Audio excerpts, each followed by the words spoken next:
السلام عليكم ورحمة الله وبركاته.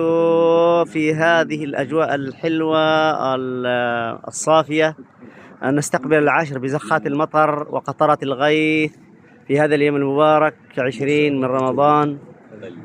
عشر البركة، عشر الخير، عشر الغيث، عشر ليلة القدر، عشر الوحي، عشر القرآن، عشر التنزيل والآيات، عشر الاعتكاف.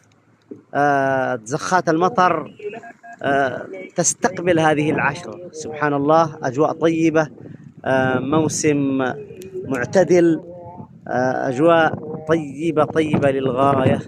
أسأل الله سبحانه وتعالى أن يتقبل منا هذه الليالي المباركة، والتي فيها ليلة هي خير من 1000 شهر.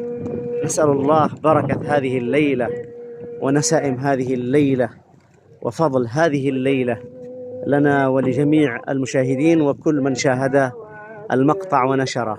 السلام عليكم.